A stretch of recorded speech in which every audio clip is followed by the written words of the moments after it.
Good morning, everyone. December 9th, 2024, as we march on towards 2025.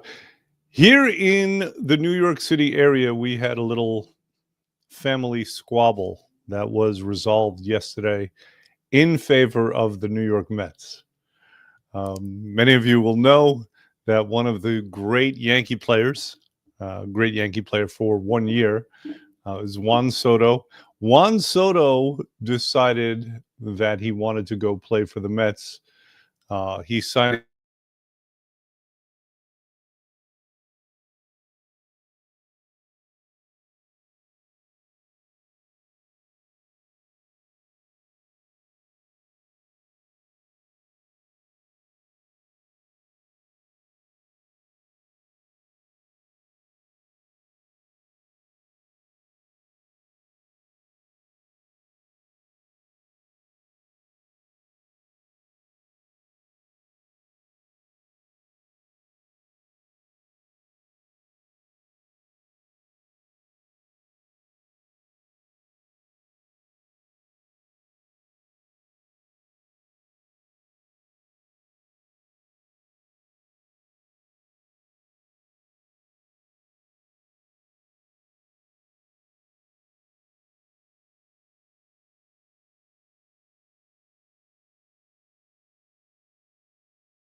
There I am. Okay, good. All right. So we were talking about Juan Soto and his signing and whether or not he's worth it. And this has everything to do with what we're going to be speaking on today, which is the question of analytics. How does data, how does analytics help us in our pursuit of health and of losing weight? And we're going to get into that in a minute. First, let's do some housekeeping. Um, as far as schedule goes, as we go into the holiday, we are going to be closed here. The office is going to be closed on the 24th.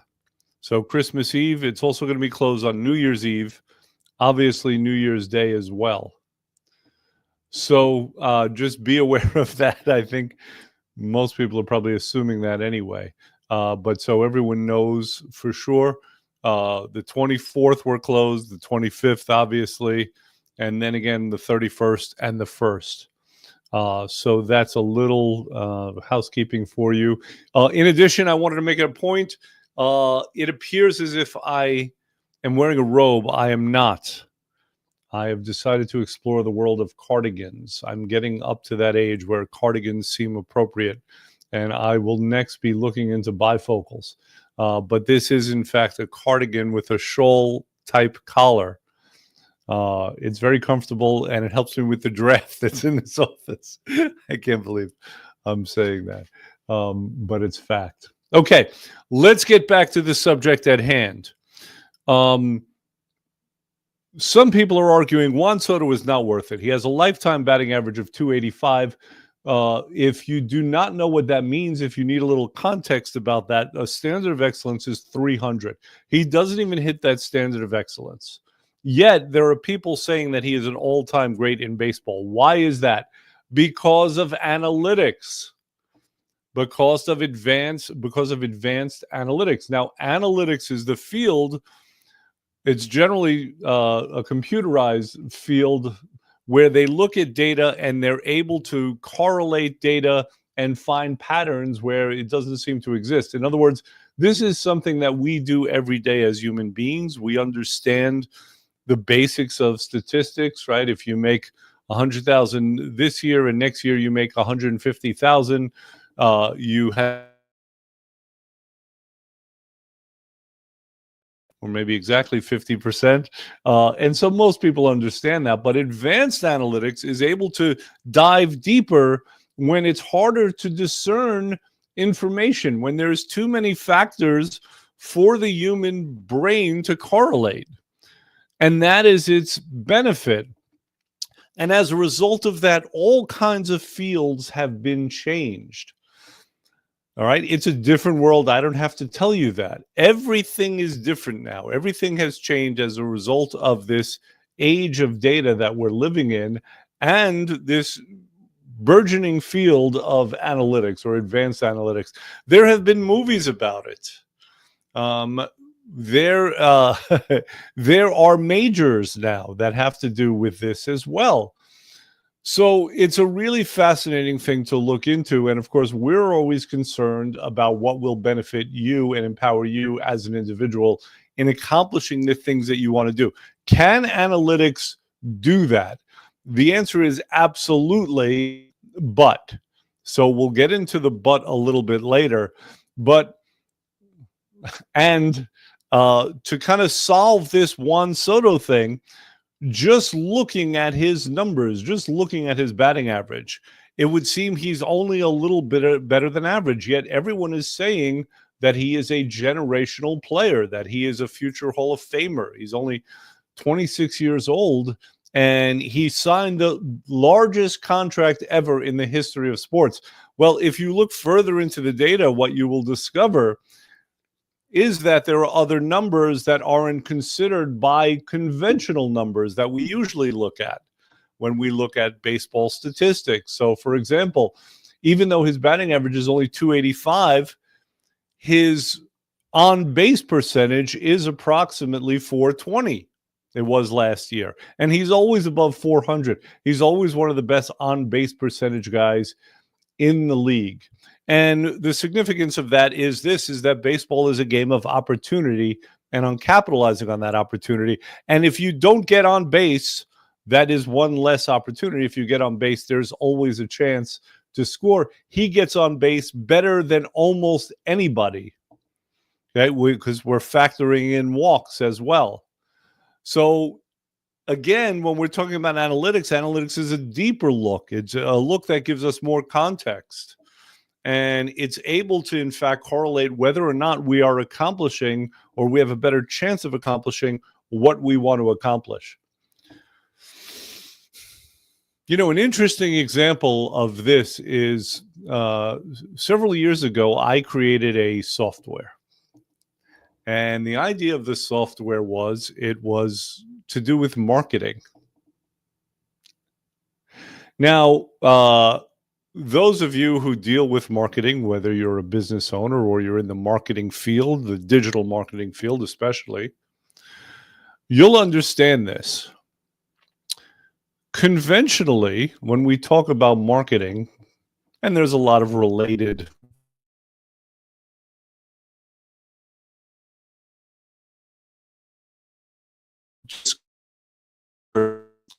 to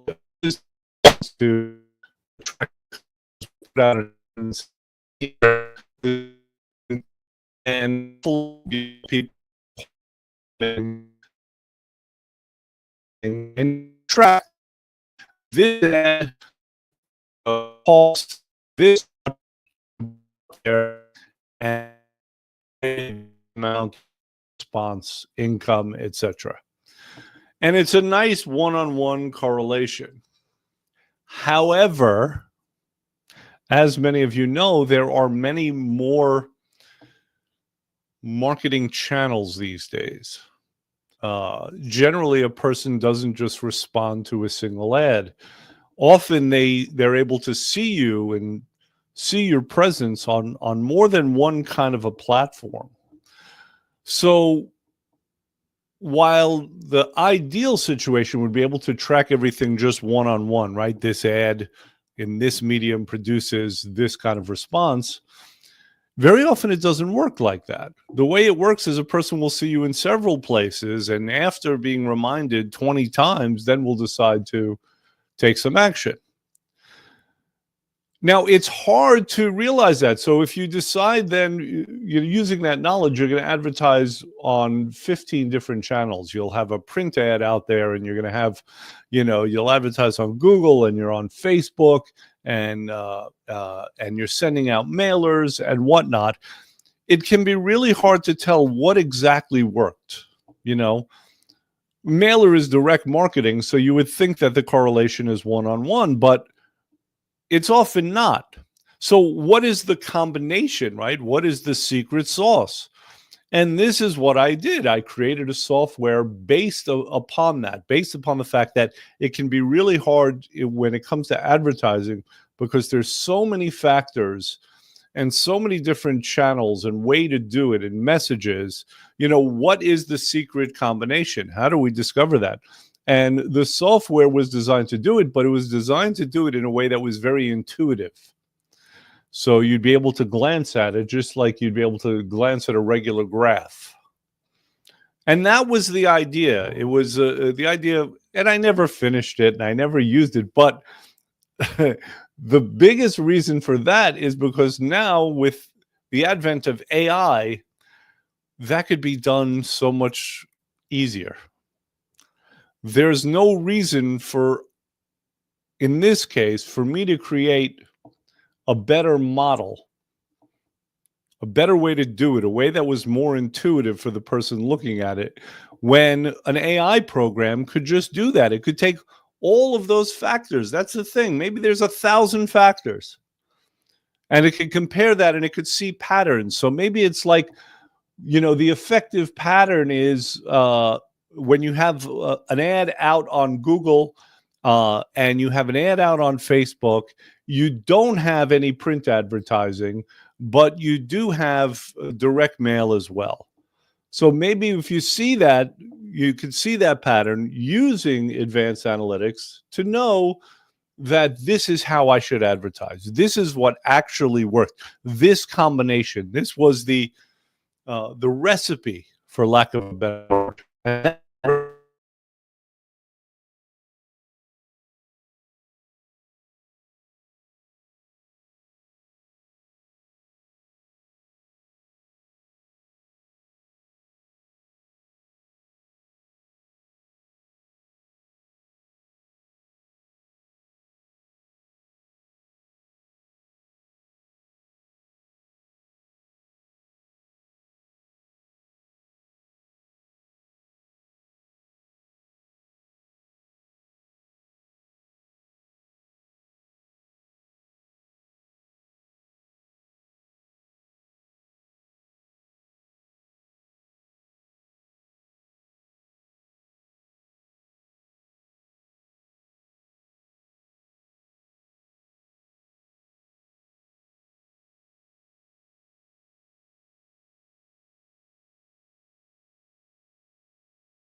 my internet keeps going out, and I'm speaking, and I don't even know if anybody is hearing me, if I'm being recorded, if it's being streamed or not.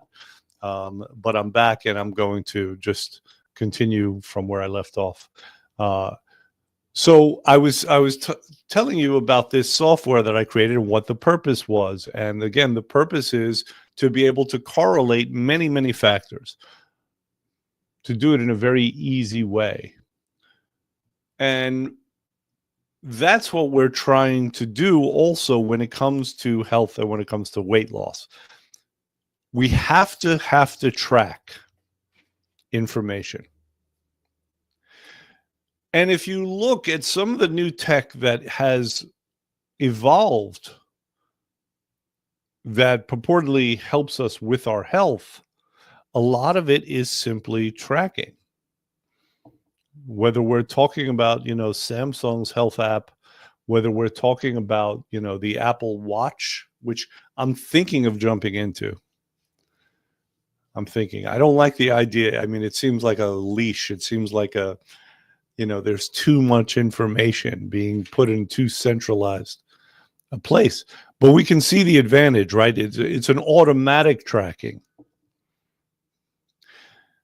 And it allows us to gather the data. So the first factor of data analytics is data gathering. We have to make sure that we're able to get the good data in order for us to analyze it, in order for us to be able to use it. What we're looking to do is we're trying to replicate the world or model the world as accurately as possible. It's very hard for human beings to model the world. The world has too many factors, right? So,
okay, if it happens again, I'm going to peace out,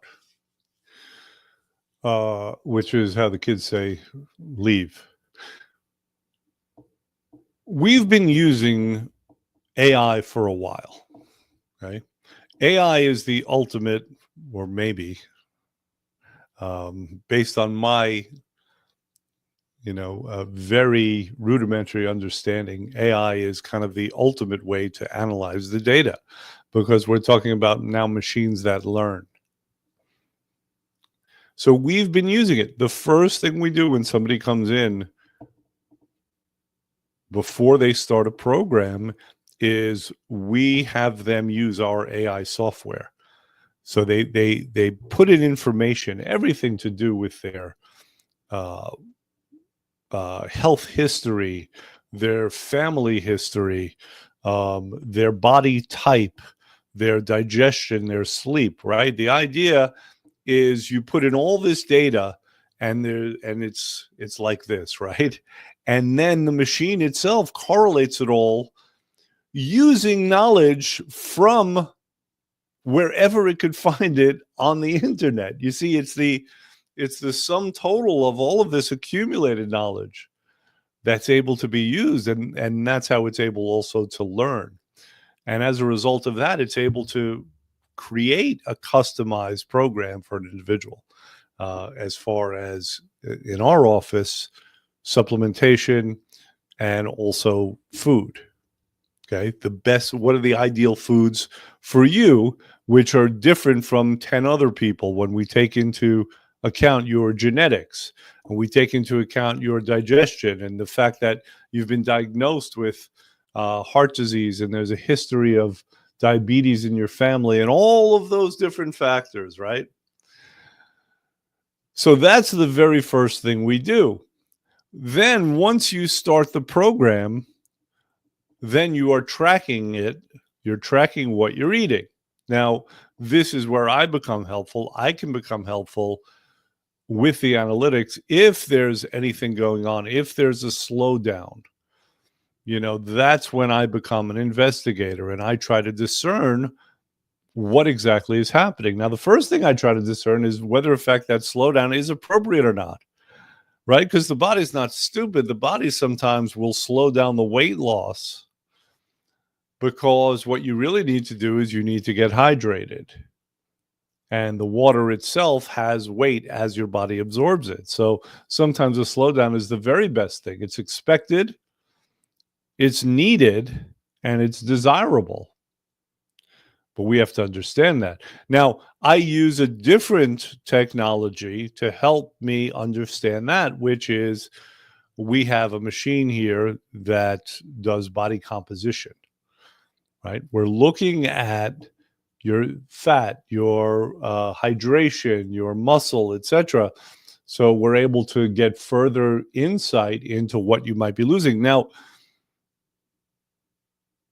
it's a great piece of tech, and yet we don't always need it, because there are certain phenomena that will show up when a person is losing weight where a trained guide, such as myself, will know what's happening even without being able to get that data. That's one of the ways I'm able to help people who are remote. The data from tech like that is notoriously inconsistent.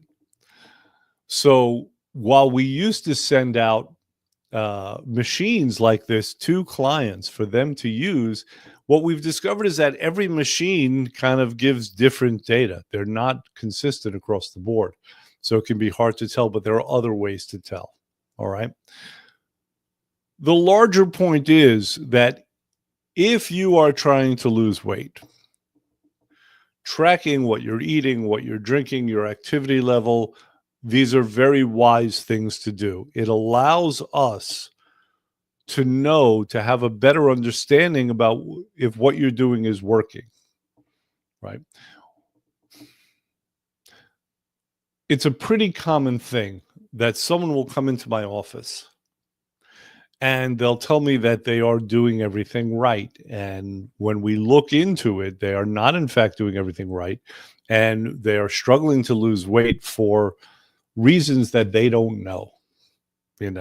For example, someone will say, well, every morning, the first thing I do is I eat a bowl of instant oatmeal.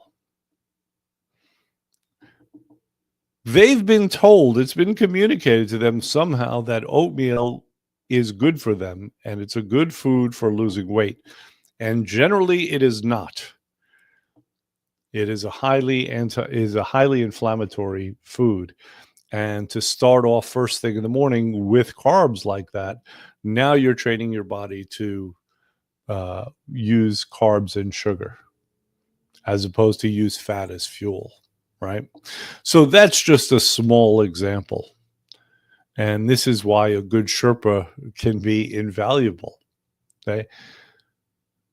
But as you're trying to lose weight, if you were conscientious enough, if you did a really great job in writing down everything you eat and how much you lost on a particular day, you might be able to see correlations by yourself. Let's say that you noticed 2 days after every time you had oatmeal, your weight went up a half a pound. It might give you an indication that oatmeal was not the best breakfast for you, right? Now, that's a very simple example, but again, it might be too simple. It might be too simple, and this is where further analysis is needed. Here's the other thing about advanced analytics. It involves investigation. Okay. It is a tool of investigation. When something is suboptimal, well, we have to investigate what in fact is going on. What is the cause? How can we do better? Now, that is not unique to us, and it's not unique even to weight loss. That's just business. It's used in business. It's used in life in all kinds of ways, right? We have to find a cause. We have to find a correct why. Here's an interesting example. I was doing some consulting for a software company. Nothing about the tech. But what was discovered was that there was a high rate of attrition in this particular company. And so myself and other people were tasked with looking into it. Actually, everyone was looking into it. And, and we looked into various factors. But the first thing we wanted to see was when. When is this happening? At what stage in the process were people deciding to leave? And we were able to kind of localize that. They were leaving towards the beginning during what would be the kind of the training stage, right? Trying to learn the software. All right. But what was happening right before that, there was the sales cycle stage, and we were able to kind of localize it to that. So then the next question is, well, what changed? Okay. Now, this is just a piece of logic. This is something that everyone knows intuitively, right? If you're doing well for a good amount of time, and then all of a sudden you start doing less well, you start doing poorly, well, and maybe you don't react to it immediately. The masters generally react to things before the rest of us, where most of us, we have to wait until we experience a good amount of pain. But let's say that happens, right? We don't react immediately. We're not as sensitive, or we excuse it. It's for this reason, or, whatever. We're not on top of it. This is pretty typical, right? You see your weight going up 3 pounds. Okay, whatever. It's the holidays, 5 pounds. All right. I'm going to get it together next week. It doesn't happen. Before you know it, you're up 12 pounds, right?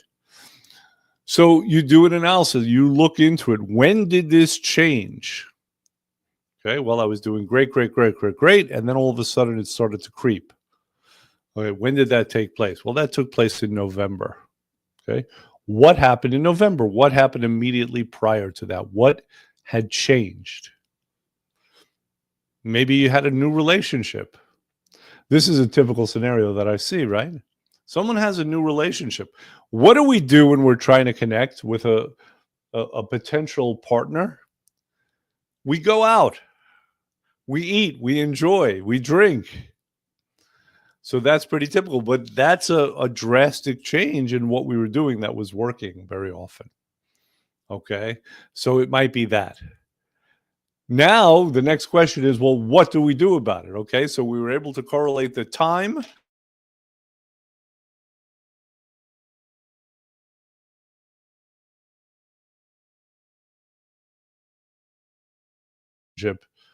go on a program, or you set certain rules about it, or you try to go back to what you were doing that was working, right? But again, it takes an analytical process, which always starts with tracking.